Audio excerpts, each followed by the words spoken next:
나이 먹어서도 편의점 알바나 하고 있는 거 아니야? 그러니까 이 꼴이지. 새벽 2시, 24시간 편의점에서 실제로 일어난 일입니다. 법을 지키려 했던 20대 알바생에게 명품 코트를 입은 한 여성이 던진 말입니다. 술을 팔 수 없다고 거절했다는 이유로 폭행당하고 모욕당하고 다음날 해고 통보까지 받았습니다. 등록금 350만 원. 통장 잔액 82만 원. 절망 속에서 그녀는 선택했습니다. 더 이상 참지 않겠다고. 그리고 SNS에 올린 단 하나의 영상. 조회수는 100만을 넘어섰고 전국이 분노했습니다. 왜냐하면 가해자의 정체가 밝혀졌기 때문입니다. 국회의원 보좌관, 대형 로펌 변호사의 아내, 권력으로 약자를 짓밟은 여자. 과연 이 사건은 어떻게 끝났을까요? 지금부터 여러분이 상상할 수 없는 반전이 시작됩니다. 지금 어디에서 이 영상을 보고 계신지 댓글로 남겨주시면 좋은 일이 가득하실 겁니다. 시작 전 좋아요, 구독 눌러주시면 제게 큰 힘이 됩니다. 새벽 2시 서울 강남역 인근 24시간 편의점 세분마트. 형광등 불빛 아래 20대 초반의 여성 김지우가 진열대를 정리하고 있었습니다. 대학 등록금을 벌기 위해 시작한 야간 알바 6개월째. 그녀의 얼굴에는 피곤함이 역력했습니다. 띠링띠링. 자동문이 열리고 한 무리의 사람들이 들어왔습니다. 40대 중반의 여성 오세라와 그녀의 아들 그리고 친구들. 명품 옷을 입은 그들은 술에 취한 듯 시끄럽게 떠들며 편의점을 휘젓고 다녔습니다. 아들이 소리쳤습니다. 야, 여기 소주 몇 병 더 가져와. 지우가 조용히 다가가 답했습니다. 죄송하지만 손님, 새벽 2시 이후로는 주류 판매가 금지되어 있습니다. 오세라가 지우를 위아래로 훑어봤습니다. 뭐? 지금 우리한테 술 못 판다고? 에이, 그냥 팔아. 누가 알아? 지우는 고개를 저으며 거절했습니다. 바로 그 순간 오세라가 진열대에 과자 봉지를 집어 던졌습니다. 야, 이거 유통기한 지났어. 이게 뭐야? 당장 점장 불러. 지우가 황급히 확인했지만 유통기한은 한 달이나 남아 있었습니다. 손님, 이건 유통기한이. 닥쳐. 내가 봤다니까. 주변 손님들이 하나둘 쳐다봤습니다. 지우는 얼굴이 붉어지며 참았습니다. 그때 오세라의 아들이 냉장고에서 맥주를 꺼내려 했습니다. 지우가 다가가자 아들이 그녀의 어깨를 밀쳤습니다. 지우가 비틀거리며 진열대에 부딪혔습니다. 라면 박스들이 와르르 쏟아졌습니다. 오세라가 차갑게 웃었습니다. 봐봐, 일도 제대로 못하네. 그러니까 나이 먹어서도 편의점 알바나 하고 있는 거 아니야? 지우는 바닥에 주저앉아 흩어진 라면을 주었습니다. 눈가가 붉어졌습니다. 오세라가 계속 소리쳤습니다. 미안하면 다야? 당장 우리한테 술 팔든가 아니면 사장 불러. 바로 그때 편의점 CCTV에 빨간 불빛이 깜빡였습니다. 지우는 그것을 보며 작게 중얼거렸습니다. 다 찍히고 있어. 하지만 오세라는 듣지 못했습니다. 그녀는 마지막으로 비웃으며 편의점을 나갔습니다. 지우는 혼자 남아 바닥을 정리했습니다. 눈물이 뚝뚝 떨어졌습니다. 하지만 이것은 시작에 불과했습니다. 다음 날 지우에게 찾아온 것은 상상도 못한 악몽이었습니다.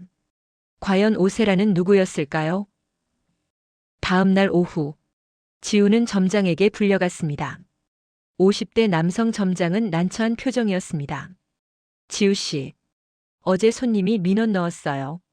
알바생이 불친절하고 손님을 밀쳤다고. 지우는 황당했습니다. 점장님, 그게 아니라 손님이 저를. 나도 알아요. CCTV 확인했으니까. 근데 문제는 그 손님이 본사에 전화했어요. 지우 씨 해고하지 않으면 매장 영업정지 시키겠다고. 점장이 한숨을 쉬었습니다. 미안해요. 나도 어쩔 수가 없어요. 지우의 눈에서 눈물이 흘렀습니다. 점장님, 저 다음 달이 등록금 마감인데. 정말 미안해요. 지우는 그날로 해고됐습니다. 집으로 돌아온 지우. 좁은 원룸에서 그녀는 통장을 확인했습니다. 잔액 82만 원. 등록금 350만 원에는 턱없이 부족했습니다. 핸드폰에 대학교에서 문자가 왔습니다. 등록금 미납 시 제적 처리됩니다. 납부 기한 2주. 지우는 핸드폰을 꽉 쥐었습니다. 며칠 후 지우는 새 알바를 구하러 다녔지만 번번이 거절당했습니다. 소문은 빠르게 퍼졌습니다. 오세라가 동네 상인회에까지 이야기를 퍼뜨린 것이었습니다. 그 알바생 손님한테 대들고 불친절하대요. 지우는 점점 벼랑 끝으로 내몰렸습니다. 일주일 후 지우는 아버지에게 전화를 걸려다 멈췄습니다. 시골에서 작은 농사를 짓는 아버지. 건강이 좋지 않다는 걸 알기에 차마 말할 수 없었습니다. 그날 밤 지우는 다시 세분마트 앞을 지나갔습니다. 새로 들어온 알바생이 카운터에서 일하고 있었습니다. 바로 그때 익숙한 목소리가 들렸습니다. 오세라였습니다. 그녀는 또다시 편의점에 나타나 소란을 피우고 있었습니다. 지우의 주먹이 떨렸습니다. 참고 또 참던 지우. 하지만 그녀는 이제 결심했습니다. 더 이상 당하고만 있지 않겠다고. 그리고 그 결심이 모든 것을 바꿔놓았습니다. 다음 날 아침, 지우는 노트북 앞에 앉았습니다. 편의점 본사 홈페이지 고객센터 게시판에 접속했습니다. 떨리는 손으로 키보드를 두드렸습니다. 제목 억울한 해고에 대한 진실을 알립니다. 저는 법규를 지키기 위해 새벽 2시 주류 판매를 거절했습니다. 그런데 손님이 저를 폭행하고 모욕했습니다. CCTV에 모든 것이 찍혀 있습니다. 게시글을 올렸습니다. 하지만 반응은 없었습니다. 조회수는 겨우 15. 이틀 후 지우는 편의점 앞에서 1인 시위를 시작했습니다. 손수 만든 피켓을 들고 섰습니다. 억울한 해고 CCTV가 증명합니다. 그때 한 대학생이 다가왔습니다. 저기, 무슨 일이세요? 지우는 자초지종을 설명했습니다. 그럼 SNS에 올려보시는 건 어때요? 요즘은 SNS가 더 빠르잖아요. 지우는 망설였습니다. 하지만 괜히 더 큰 문제가. 언니 이미 억울하게 해고당하셨잖아요. 더 잃을 게 뭐가 있어요? 지우는 고개를 끄덕였습니다. 그날 밤 지우는 SNS 계정을 만들고 CCTV 영상을 업로드했습니다. 편의점 알바생이 겪은 부당한 대우. 영상에는 오세라가 지우를 모욕하고 아들이 지우를 밀치는 장면이 고스란히 담겨 있었습니다. 처음에는 조회수가 100, 200. 그런데 다음 날 아침 조회수가 폭발했습니다. 5만, 10만, 50만. 댓글이 쏟아졌습니다. 이건 완전 갑질이잖아. 알바생 너무 불쌍하다. 응원합니다. 영상은 순식간에 100만 뷰를 돌파했습니다. 그리고 이틀 후 방송국에서 연락이 왔습니다. 지우는 떨리는 목소리로 대답했습니다. 네. 인터뷰 가능합니다. 영상은 전국을 뒤흔들었습니다. 그리고 곧 밝혀진 오세라의 정체. 그녀는 평범한 사람이 아니었습니다. SNS는 들끓었습니다. 누리꾼들이 오세라의 신상을 추적하기 시작했습니다. 그리고 곧 충격적인 사실이 밝혀졌습니다. 오세라, 그녀는 국회의원 보좌관이었습니다. 남편은 대형 로펌 변호사였습니다. 권력자가 을을 괴롭힌 거였어. 국회의원 보좌관이 편의점 알바를. 여론은 급속도로 악화됐습니다. 방송국 인터뷰에서 지우는 카메라 앞에 앉아 그날의 상황을 설명했습니다. 저는 그냥 법을 지키려고 했을 뿐이에요. 기자가 물었습니다. 많이 힘드셨겠어요? 네. 등록금도 못 내고 알바도 구하지 못해서 정말 막막했어요. 인터뷰 영상이 방송되자 여론은 더욱 거세졌습니다. 오세라의 집. 그녀는 TV를 보며 분노했지만 남편은 한숨만 쉬었습니다. 아들도 불안해했습니다. SNS에 신상이 퍼진 것이었습니다. 바로 그때 오세라의 핸드폰이 울렸습니다. 국회의원실이었습니다. 전화기 너머로 차가운 목소리가 들렸습니다. 오 보좌관. 죄송하지만 사퇴서 제출해주세요. 전화가 끊겼습니다. 오세라는 핸드폰을 떨어뜨렸습니다. 같은 시각 편의점 본사. 본부장이 긴급 회의를 소집했습니다. 김지우 씨 복직시키고 정식 사과문 발표합니다. 그리고 직원 보호 매뉴얼을 만드세요. 다음 날 아침 지우의 핸드폰이 울렸습니다. 김지우 씨 정말 죄송합니다. 복직해 주시겠습니까? 지우는 눈물을 흘렸습니다. 하지만 그녀는 복직을 거절했습니다. 죄송하지만 저는 다른 길을 가려고 합니다. 저처럼 억울한 알바생들을 돕고 싶어요. 노동 상담사 공부를 하려고요. 오세라에게 찾아온 진짜 대가. 그리고 지우가 선택한 놀라운 미래. 마지막 반전이 당신을 기다립니다. 2주 후 오세라는 법원에 서 있었습니다. 지우가 폭행과 명예훼손으로 고소한 것이었습니다. 판사가 판결문을 읽었습니다. 피고인 오세라는 피해자에게 폭언과 모욕을 가했으며 허위 사실을 유포했습니다. 벌금 500만 원과 사회봉사 120시간을 선고합니다. 오세라의 얼굴이 창백해졌습니다. 그리고 피해자에게 정식으로 사과하십시오. 법원 복도. 오세라가 지우 앞에 섰습니다. 미안합니다. 지우는 그녀를 조용히 바라봤습니다. 왜 그러셨어요? 오세라는 한참을 침묵하다 작게 말했습니다.